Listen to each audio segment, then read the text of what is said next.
What's up? What's good, guys? It's Mrs. Safel here.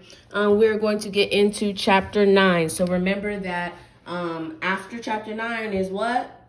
That's when you guys would say chapter 10. And that means you guys are due for yet another reflection. And then make sure you're changing the way that you responded from last week. Okay? Simple. So let's get into chapter 9.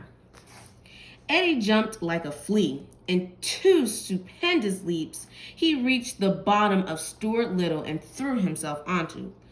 Oh no, he remembered, the carpet. It was as if it had been waiting for him. The second he landed, it seized his legs. Oh, please, muttered Eddie, not now. He thrashed with all his strength against the tufts. He forced his body forward. But every time he freed his legs, the carpet grabbed them again. It was like walking in quicksand. And with each step, he listened for it. The terrible roar that could only mean the vacuum cleaner. The vacuum cleaner, as Eddie knew well, was the most horrifying machine in the world. Every evening, it rolled across the floor, sucking up everything in its path. Coins, dirt, paper clips, crumbs, and even, and most terribly, insects. Living or dead, the vacuum didn't care. It sucked entire families into its belly of filth. One dreadful evening, Min had seen the cleaner empty the vacuum's belly. She could never speak about it again. She said the carnage was too awful to describe. And now, that very same vacuum was right behind Eddie, just waiting to do its foul work. Would Eddie take his last breath in the bag of dirt? He pushed on through the carpet. He flailed and thrashed. At last, he dropped, exhausted, onto the pale linoleum floor. As he lay there gasping, he listened again. Where was it? The roar! He looked around. The cleaner stood quietly beside his cart. His back to Eddie. Behind him waited the vacuum. Its cord still wound up. Eddie did a leap of joy. The vacuum had not gobbled him up. It hadn't even been turned on. Astounded by his luck, he headed for the desk. When he heard a strange sound behind him, he picked up his pace, but felt no real panic. It was only a bit of splashing. Splashing, thought Eddie. He turned to face a gargantuan tangle of ugly gray snakes coming straight at him. No, he thought, not snakes, the mop. Its huge, ropey strands, filthy and foul, were pushing a wave of water. The wave hit. The dark, scummy water lifted Eddie right off his feet, and before he could catch his breath, the monster mop had swallowed him whole. Deep into its innards went Eddie, tossed like a grain of sand, forward, backward, sideways. If he could have fought back, he would have. But the mop was too strong. A tsunami. Its thick, murky water was suffocating. All Eddie could do was curl up. Wait.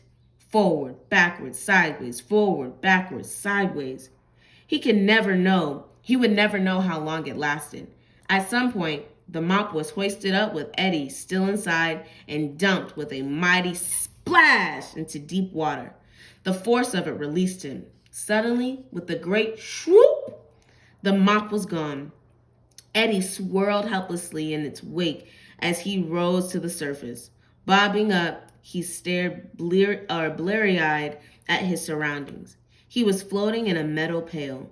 Coating the water's surface was a layer of scum. Here and there floated yellow and gray suds. Help! Yelled Eddie as a broken potato chip floated past. But there was no help. He scrambled frantically with his legs. A new fear arose.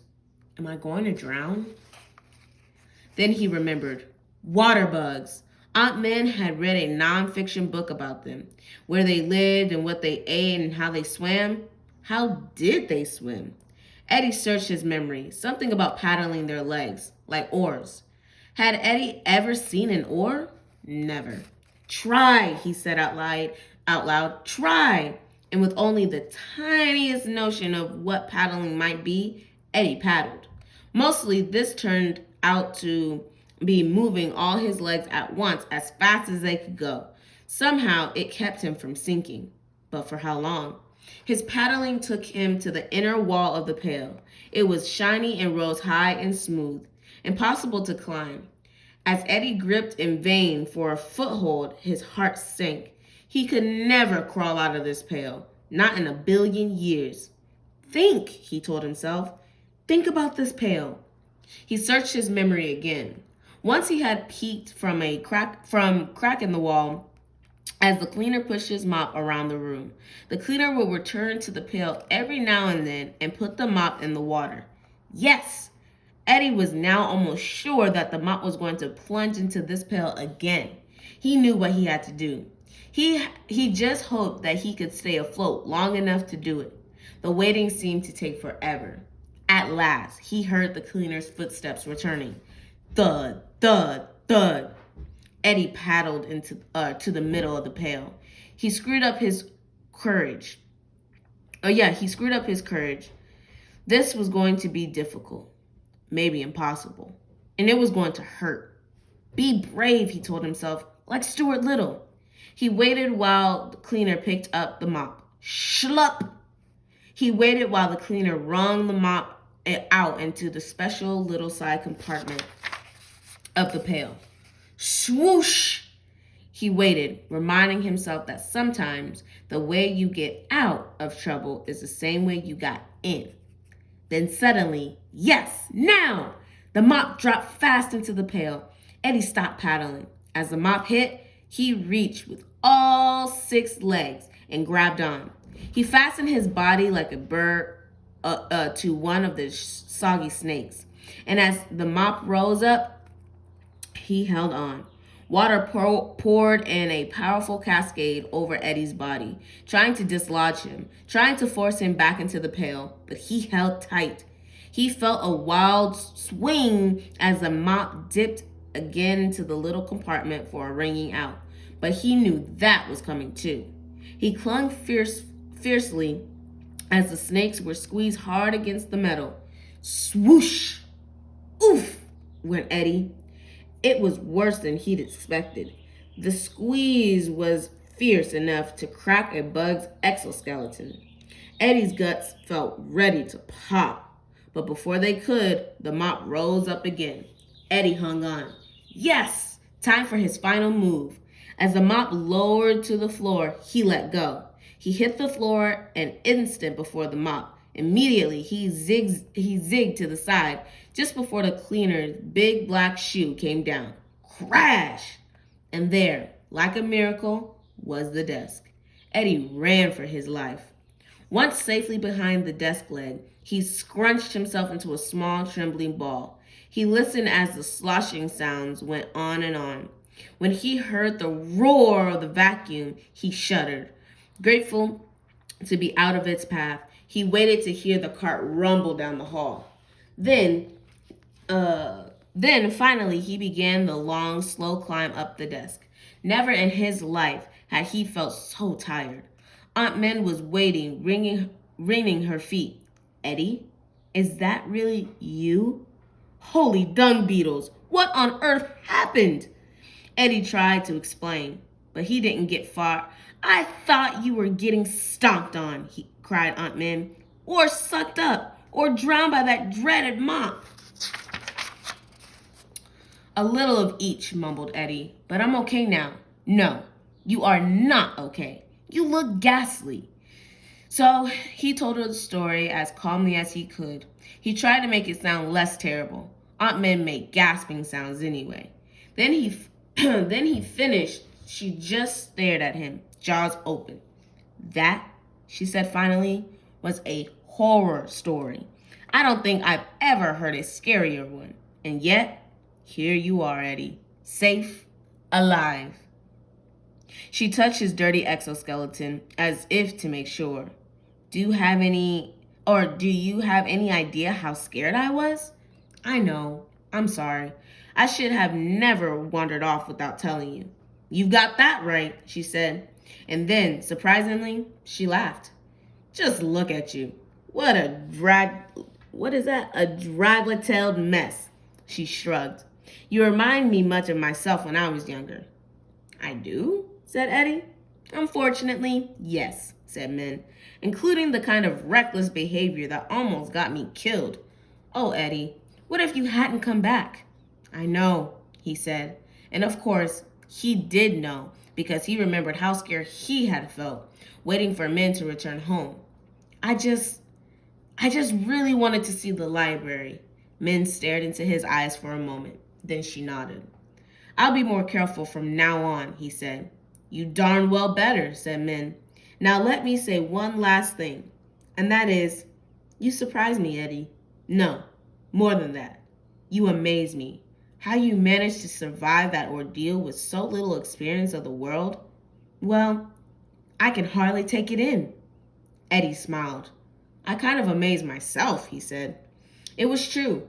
Looking back at the things he had faced on his adventure, he was already thinking of it as the attack of the killer moth. It was as if it must have happened to some other bug, someone bigger, braver. Then he looked down at his body, streaked with gray muck, and he knew for a fact that it had been him in that pail. It helped to remember the water bugs, he told his aunt. Ah, yes, said Min. That was a good book. Excellent, said Eddie. He had never imagined the swimming habits of water bugs would turn out to be so spectacularly useful. Stuart Little, too, he added. It helped to think about him, how he went down the drain of the sink. Books, murmured Aunt Min. They light the way. Eddie nodded. He glanced again at his filthy exoskeleton. Come with me, Aunt Min. I want to show you something. He led her up to the teacup. See? He pointed at the cold tea in the saucer. Perfect. You need a bath. Eddie shook his head.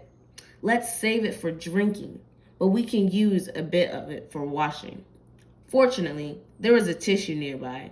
Drooping out of the huge tissue box, Eddie ripped off a shred and dipped it into the tea. Then he handed it to his aunt.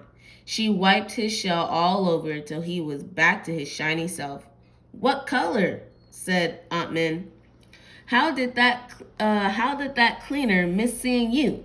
Needs new glasses. But me? I love your shade of green, Eddie. It reminds me of the big woods. Do you miss the big woods, Aunt Min? Oh, yes, she said softly. But I look at it this way. If we stayed in the big woods, I would never have learned to read. And that, well, I can't even imagine. They drank their fill of tea, then strolled back to their home on the tray. Aunt Min rocked and lurched as she walked, and Eddie tried to support her. But at some point, he realized that she was supporting him. Aunt Min noticed too. Are you all right, Eddie? Dizzy, he said. Of course you are. After all you've been through. You'll feel better tomorrow. You'll see. Everything will be better in the morning. Eddie nodded and sank gratefully into the tray. But when the sun rose the next day, things were not better. Everything, in fact, was terribly, horribly worse.